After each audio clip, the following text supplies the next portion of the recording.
Hi there, Adam here with a quick video about making videos for YouTube on your phone. If you have a fancy studio with lights and an expensive camera, that's great, but you can actually do a lot with your phone, so I'm going to give you a few tips on how to make the most of this setup. So this is great if you're reading stories, or maybe you're singing a song or doing a presentation like this. Here's some things you can do to make it look and sound as good as possible.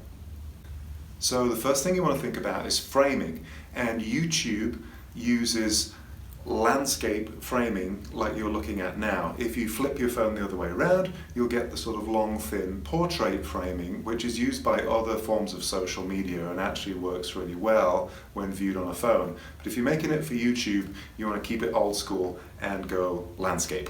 You also want to think about what's in the frame. Obviously you want yourself in it, and you want to make sure that you can see yourself clearly. If you're playing an instrument, maybe you want to make sure that you can see that instrument as well. Also think a little bit about what's behind you. Make sure there's nothing embarrassing back there, but also you might want to position some things that say a little bit about your personality. For example, I'm a musician, so I've got a couple of guitars behind me. Once you've got your framing set up, the next thing you want to think about is light. And really you just want to get as much light on you as possible, and the light should be in front of you, shining at you. If the light is behind you, you'll just appear as a silhouette and we won't be able to see your face. So in this situation, I've just got my basic lights in the room, and I've opened the curtains on both sides because it's a sunny day and I'm just letting a little sunlight in through the windows. So the next thing you want to think about is the sound of your video. You want to get your phone quite close to you so that you can hear what you're saying or singing clearly, and also think about any external noises that you don't want to be there. So you want to find a quiet place. Once you've found that, you can start to think about the sound of the room, because this can actually be quite distracting. So in this room I have sound insulating panels on the walls to stop the echoes, but you can do the same thing with cushions or a bed or a couch. Furniture's really good at soaking up sound and giving you a nice clear sound for what you're saying or singing into the microphone. So the last thing to think about is the beginning and end of your video. So on this video, I paused for a few minutes at the beginning before I started speaking, and at the end I'll do the same thing.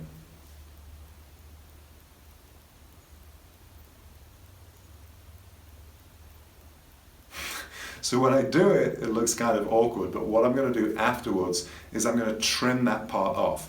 And so you won't see me doing this and fumbling with my phone and pressing the stop button. Okay, and once you've got your video done, the next thing I'm going to show you is how to get it on YouTube so that you can share it with the world. Okay, so now that you've got your video made, here's how you get it on YouTube. You go to youtube.com.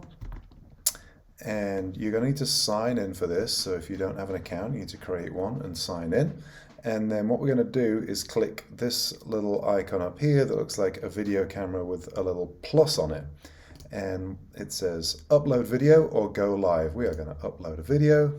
And then here I can select the files that I want to upload. So if I've got that file off my phone, I can click this, go find it. I put mine in downloads and click open, and now it's starting to upload my file. I can give it a title and a description,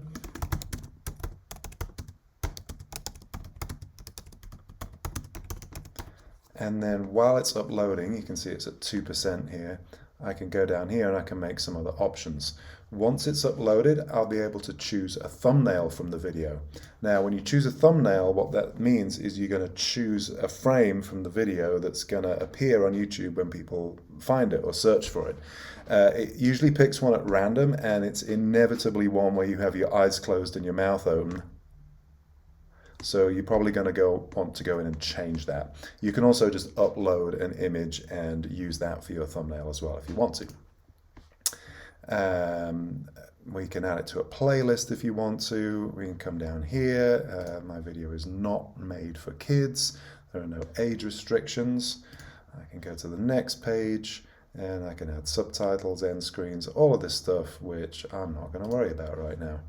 It's going to check to see if there are any copyright issues. So if you have performed a song, if you performed it really accurately, it's going to recognize it and say, hey, you're playing this song that someone else wrote, and you're going to see a copyright claim on there.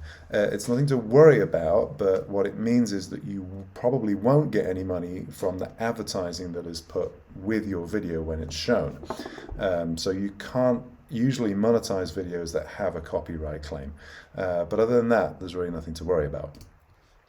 And if we click next, you can choose how your video is seen. If you click private, that means that you can choose specific people that can see your video and the rest of the world cannot see it. So that's an option that's available to you. If you click unlisted, that means that anyone with this link over here can see it, but it won't appear in any searches. So for example, if your name is part of the video and someone searches for you on YouTube, this video won't show up. But if you send them that specific link, they'll be able to watch it. So that's kind of a useful option. And the last option is the one that people usually use, which is public, which is the video is available to anyone all over the world, and all they need to do is search for it and they can find it. All I'm going to do at the end is click publish, and that video will then be on YouTube, ready for me to take that link and share it however I want to share it. So if, like me, you live in a rural area with quite slow internet, you can see here it says uploading 27% and there are 12 minutes left. So it might take a little while for your video to upload. So go get yourself a cup of coffee, wait for it to finish. Okay, so you can also upload videos using the YouTube app on your phone. If you open the app, you'll see that there's a plus sign at the bottom of the screen. If you press that plus, it gives you the options to create a short, upload a video, or go live. If I click upload a video, it's going to let me choose a video just like I did on the computer, and then I can go through and enter the details just like I did on the computer. So this is particularly useful if you're having trouble getting the video that you made from your phone to your computer. Okay, so now my video has finished unloading. It says it's processing down here, but it's basically ready for me to publish. And I told you it's chosen a thumbnail of me looking kind of ridiculous. So you've got a couple of other options here, so I could choose that one, which is even worse. Or there we go, that one looks quite nice. So I just click next. These are all the things that I did earlier. No copyright issues found. And I want it to be public, and I'm just going to click publish, and there it is. I can share it on social media, or I can just copy this link and then I can send that to anyone I want and they can see my video. So there you go. That's how you make a video on your phone and get it on YouTube. I hope that this was helpful and that you have a lot of fun making videos and sharing them on YouTube.